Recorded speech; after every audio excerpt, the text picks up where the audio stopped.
नमस्कार, स्वागत है आप सभी का। मैं हूं आपके साथ सपना नौवार। शुरुआत करते हैं बुलेटिन की। समाजवादी पार्टी के वरिष्ठ नेता आजम खान से उनके रामपुर स्थित आवास पर कैराना से सपा सांसद इकरा हसन अपने विधायक भाई नायद हसन के साथ उनसे मिलने पहुंचे, जहां पर दोनों नेताओं के बीच काफी देर तक बातें भी हुई। मीडिया से रूबरू होकर इकरा हसन ने इसे पारिवारिक मुलाकात बताया। दरअसल समाजवादी पार्टी के वरिष्ठ नेता आजम खान जिस दिन से जेल से रिहा होकर अपने पैतृक आवास पर पहुंचे हैं, तब से लगातार सियासी हस्तियों का उनसे मिलने का सिलसिला जारी है। पूर्व मुख्यमंत्री अखिलेश यादव, पूर्व कैबिनेट मंत्री स्वामी प्रसाद मौर्य तो उनसे मिल ही चुके हैं। चंद रोज पहले सपा के पूर्व विधायक इरफान सोलंकी भी अपनी विधायक पत्नी नसीम सोलंकी के साथ आजम खान से मिलने उनके घर पहुंचे थे। इस दौरान इन नेताओं की आपस में काफी देर तक बात भी हुई। इस दौरान आजम खान ने अपनी बात की शुरुआत एक शेर के साथ की थी। अब इसी क्रम में कैराना से सपा सांसद इकरा हसन भी अपने भाई पूर्व विधायक नायद हसन के साथ आजम खान से मुलाकात कर चुके हैं।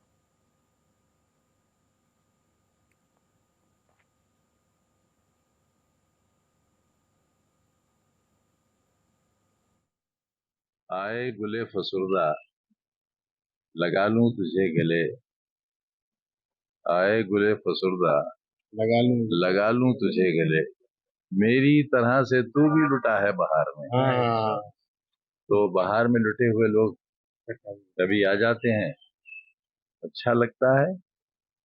उनके साथ भी बहुत ज्यादती हुई, बहुत अन्याय हुआ, बहुत अपमान हुआ, और ऐसा नहीं है कि खत्म हो गया, तो सब कुछ जारी है। हम लोग बरी थोड़े हुए हैं। अब आप गौर कीजिए, 4 नवंबर 2016 को मैनपुरी में स्कूली बच्चों ने सीएम योगी से स्कूल खुलवाने के लिए अपील की है। मासूम बच्चों ने बंद स्कूल खुलवाने की सीएम से अपील की। दरअसल स्कूल पेयरिंग के चलते बंद हो चुका है, इससे बच्चे परेशान हैं।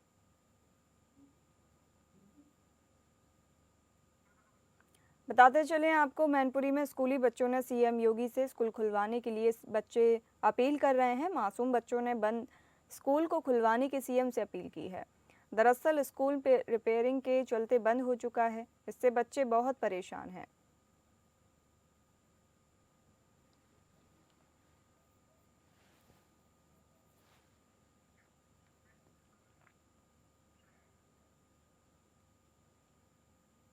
यूपी के कौशाम्बी जिले के आलमचंद गांव में एक विशेष अवसर देखने को मिला। अब जब भारत के सर्वोच्च न्यायालय के मुख्य न्यायाधीश माननीय भूषण रामकृष्ण गवई जिले में पहुंचे, उनके साथ इलाहाबाद उच्च न्यायालय के मुख्य न्यायाधीश माननीय अरुण बंसाली भी मौजूद रहे। दोनों माननीय न्यायाधीशों का आगमन स्थानीय लोगों और छात्रों के लिए गर्व का क्षण बन गया। दोनों शीर्ष न्यायाधीश महेश्वरी प्रसाद इंटर कॉलेज आलमचंद में आयोजित वार्षिक समारोह में मुख्य अतिथि के रूप में शामिल हुए। कार्यक्रम में पहुंचने पर उनका गर्मजोशी से स्वागत किया गया।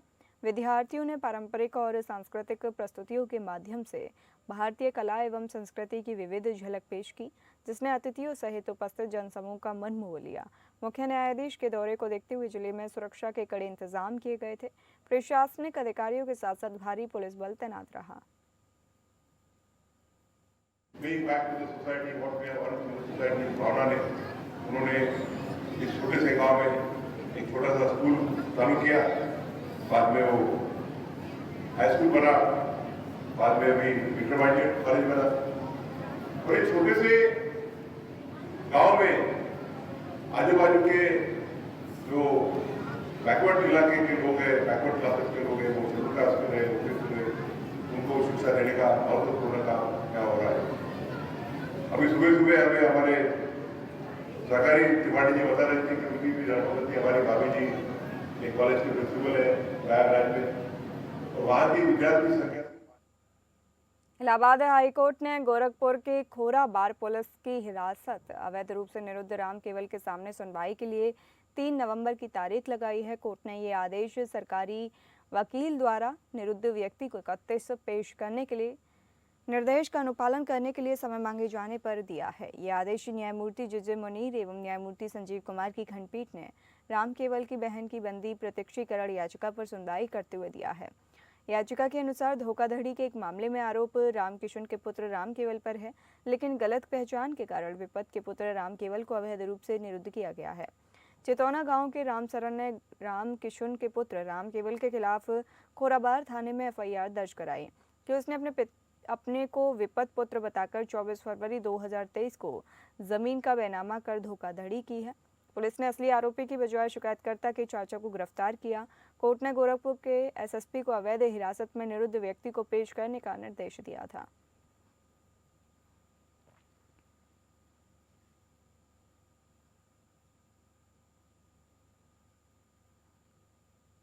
बहराइच के भरतावल नाव हादसे के तीसरे दिन भी लापता 8 लोगों का पता नहीं चल सका है। कोड़ियाला नदी में घटनास्थल से लेकर घाघरा बैराज तक लगभग 5 किलोमीटर के दायरे में एनडीआरएफ और एसडीआरएफ ने सर्च अभियान शुरू कर दिया है। नदी में हर 500 मीटर की दूरी पर अलग अलग सर्च टीमों को तैनात किया गया, जो अपने 500 मीटर के दायरे में मोटर बोट से रेस्क्यू कर रहे हैं। मौके पर डीएम व एसपी सुबह से घाघरा बैराज पर मौजूद हैं, जो मामले पर नजर बनाए हुए हैं।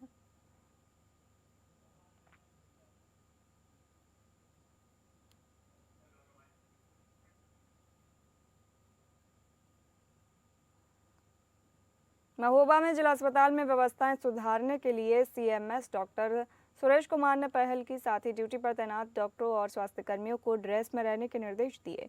सीएमएस ने डॉक्टरों और स्वास्थ्य कर्मियों को दी बाहर की दवाएं और जांच न लिखने की हिदायत भी दी है। शिकायत मिलने पर कार्रवाई की बात कही। साथ ही निरीक्षण के दौरान मरीजों को मिलने वाले भोजन की गुणवत्ता को भी परखा गया।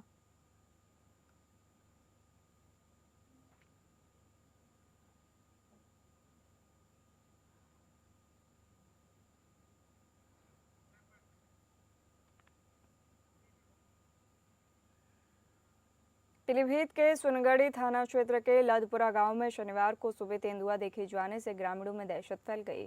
तेंदुआ गन्ने के खेत के बाहर चक्रोड पर बैठा देखा गया। ग्रामीणों ने इसका वीडियो बना लिया, जिसमें एक कुत्ता भी दिखाई दे रहा है। तेंदुआ उसका शिकार करने के लिए उठता है, लेकिन आगे बढ़ नहीं पाता। बताया गया कि उसके पैर में फंदा फंसा हुआ था। आशंका है कि शिकारियों ने शिकार करने के लिए फंदा लगाया होगा, जिसमें तेंदुआ फंस गया। ये घटना उस वक्त की ही है जब वन मंत्री doctor Arun Kumar Pilibhit tiger reserve में पर्यटन सत्र का शुभारंभ करने आए हुए थे। शिकारियों के जाल में तेंदुआ फंसने की सूचना से वन विभाग में खलबली मच गई। सूचना मिलते ही वन विभाग की टीम मौके पर पहुंची और निगरानी शुरू कर दी।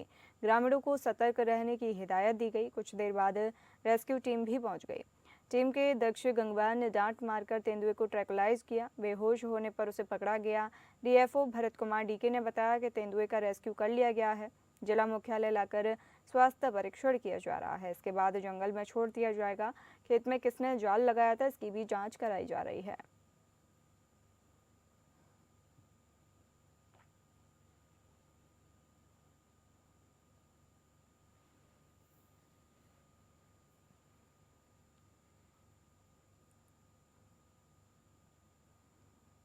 यूपी के कौशाम्बी जिले में पिछले 2 दिनों से हो रही लगातार बारिश ने किसानों की चिंता बढ़ा दी है। खेतों में खड़ी धान की फसल पानी और तेज हवा से गिरकर बर्बाद हो रही है। वहीं ओसा मंडी में रखा धान भी भीग गया है, जिससे किसानों को भारी नुकसान झेलना पड़ सकता है। कौशाम्बी जिले में गुरुवार से रुक रुक कर हो रही बारिश ने किसानों की मेहनत पर पानी फेर दिया है। कई किसानों का धान अभी खेतों में ही खड़ा था, लेकिन बारिश और हवा से फसल गिरकर बर्बाद हो रही है। इसके अलावा आलू और सरसों की फसल को भी नुकसान पहुंचा है। आज से धान की सरकारी खरीद शुरू होनी है। इसके लिए किसान पहले ही ओसा मंडी में धान लेकर पहुंचे थे, लेकिन अचानक हुई बारिश से मंडी में रखा धान भीग गया। अब इससे धान का वजन बढ़ने और गुणवत्ता घटने की वजह से किसानों को तौल में दिक्कतें आने की आशंका है। बारिश से खेतों में पानी भर गया है और किसानों की लागत वसूल होने पर संकट खड़ा हो गया है। किसान प्रशासन से मदद और मुआवजे की उम्मीद कर रहे हैं।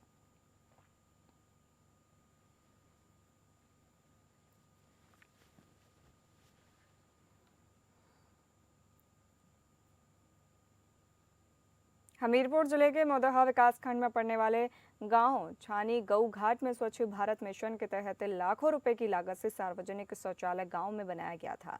शौचालय का संचालन आज तक शुरू नहीं किया गया। टाइल्स लगाकर लाखों रुपए की लागत से बने इस शौचालय में जिम्मेदारों द्वारा कबाड़ और पानी की टंकी रख दी गई, जिससे ग्रामीणों को स्वच्छ भारत मिशन योजना का लाभ नहीं मिल पा रहा है। ग्रामीणों का कहना है कि प्रधान सचिव से कई बार साफ सफाई सहित इन सरकारी व्यवस्थाओं के लिए शिकायत की है, लेकिन कोई सुधार नहीं हुआ। जिम्मेदार विभाग के अधिकारी डीपीआरओ ने बताया कि मामले में जांच की जाएगी। अगर सही पाया जाता है तो जांच में जो भी दोषी पाए जाएंगे उन पर कार्रवाई की जाएगी।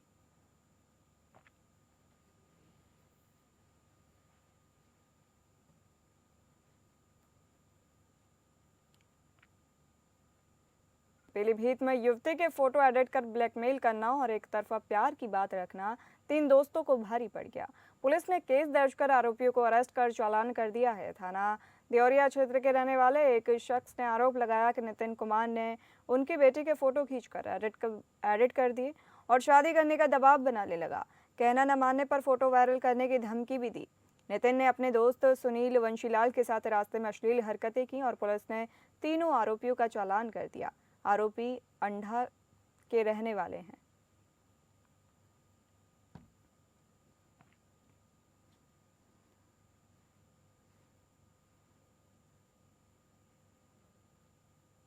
न्यू आगरा थाना क्षेत्र के नगलापदी स्थित ब्रह्मानंद आश्रम इलाके से कुछ हैरान कर देने वाला वीडियो सामने आया है।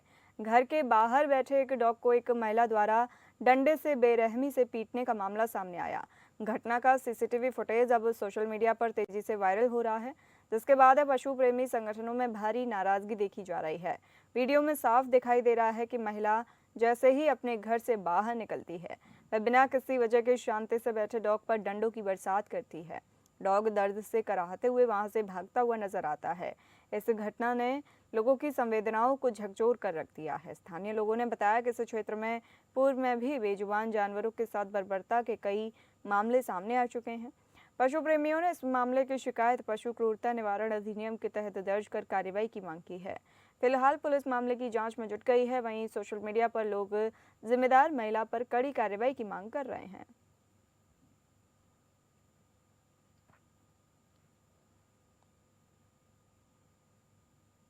अमरोहा जिले के रहरा थाना क्षेत्र के गांव ढकिया खादर से दिल दहला देने वाली घटना सामने आई है।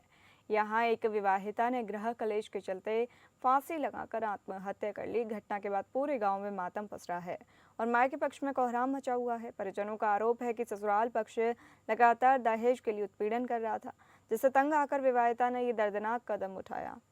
सूचना मिलते ही रहरा पुलिस मौके पर पहुंची और शव को कब्जे में लेकर पोस्टमार्टम के लिए भेज दिया। पुलिस मामले की गंभीरता से जांच में जुट गई है। वहीं परिजन ससुराल वालों के खिलाफ सख्त कार्रवाई की मांग कर रहे हैं।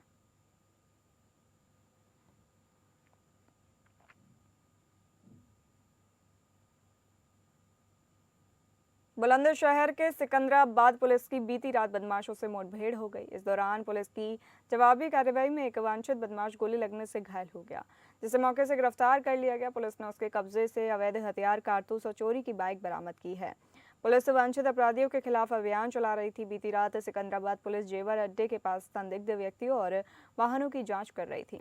इसी दौरान एक बाइक पर सवार 2 संदिग्ध व्यक्ति आते दिखे। पुलिस ने उन्हें रुकने का इशारा किया, लेकिन वे नहीं रुके और तेजी से बाइक मोड़कर कंकोड रोड की ओर भागने लगे। पुलिस टीम ने बदमाशों का पीछा किया और घेराबंदी की। खुद को घिरा देख बदमाशों ने पुलिस टीम पर जान से मारने की नीयत से फायरिंग कर दी। पुलिस की आत्मरक्षा में की गई जवाबी फायरिंग में एक बदमाश के पैर में गोली लग गई।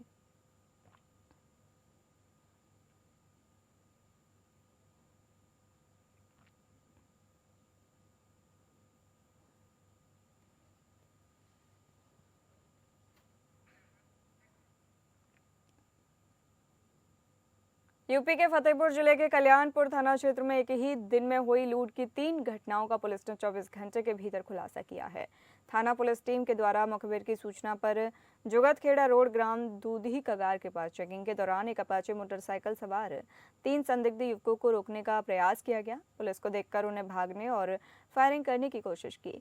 आत्मरक्षा में पुलिस की जवाबी कार्रवाई में अभियुक्त विवेक यादव के पैर में गोली लगने से वह घायल हो गया, जबकि उसके साथी शिवम यादव व राजन यादव को मौके पर दबोच लिया गया। पुलिस ने मौके से 3 देशी तमंचे, 3 जिंदा कारतूस, 2 खोखा कारतूस, घटना में प्रयुक्त मोटरसाइकिल और लूटे गए 10,480 रुपये बरामद किए हैं। घायल अभियुक्त को उपचार के लिए CHC गोपालगंज भेजा गया है।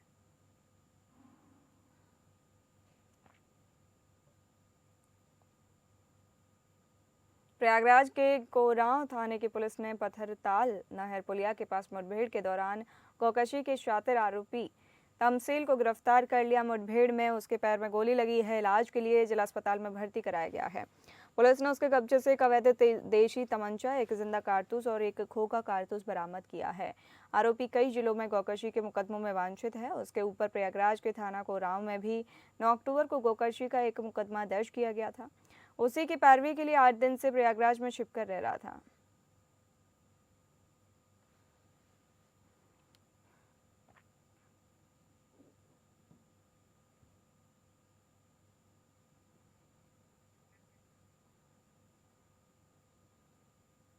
श्रावस्ती जिले में एक 29 वर्षीय महिला का शव संदिग्ध परिस्थितियों में मिला। अंतिम संस्कार से ठीक पहले पुलिस ने मौके पर पहुंचकर शव को कब्जे में ले लिया और पोस्टमार्टम के लिए भेज दिया। मृतका की मां ने ससुराल पक्ष पर बेटी के साथ अनहोनी का आरोप लगाया और पुलिस में शिकायत दर्ज कराई। ये घटना नवीन मॉडर्न थाना क्षेत्र के महदेइया गांव की है। बीते गुरुवार को आरती नामक महिला का शव चारपाई पर संदिग्ध हालत में मिला।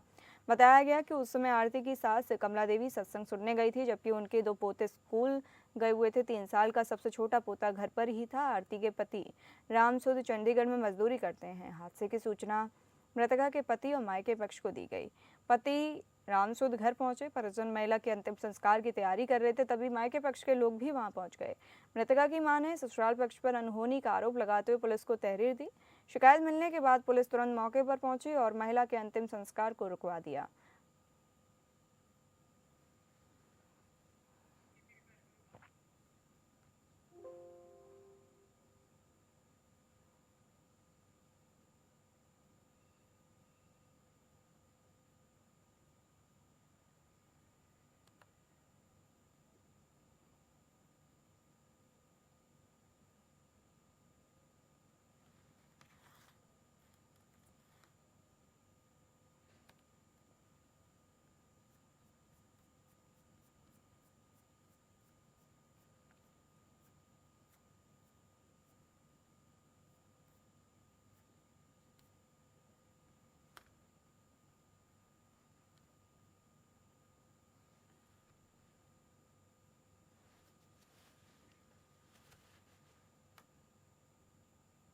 Centre for social services and rural development और पूर्वांचल महोत्सव कुशीनगर में चल रहे हैं।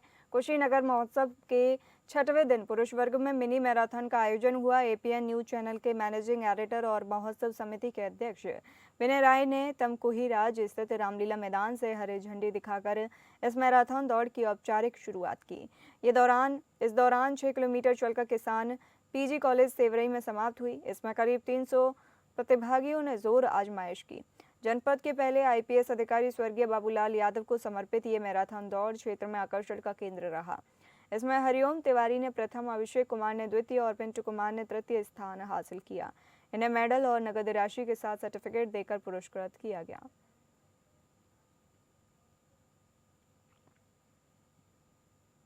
महोत्सव के अंतर्गत सेवरही किसान पीजी कॉलेज में हमारे पीछे आप देख सकते हैं कि राज्य स्तरीय पुरुष वर्ग में फुटबॉल प्रतियोगिता चल रहा है। यहाँ पर यह फाइनल मुकाबला है जो कि बलिया और महाराजगंज के बीच खेला जा रहा है। आप देख सकते हैं कि झमाझम बारिश के बीच यहाँ पर जो खिलाड़ी है उनमें पूरा उत्साह है, लगभग अपने पूरे खेल का प्रदर्शन कर रहे हैं। हमारे साथ यहाँ पर कुछ ऑफिशियल्स हैं, कुछ के खेल अधिकारी हैं। रवि कुमार जी आपसे बात करेंगे, किन किन खेलों का आयोजन इसमें किया गया है? इस समय तो आप देख जो रहे हैं वो फुटबॉल प्रतियोगिता है राज्य स्तरीय पुरुष वर्ग, और अभी आधे घंटे पहले कबड्डी प्रतियोगिता समाप्त हुई है जिसमें आजमगढ़ ने विजेता हासिल हुई है। तो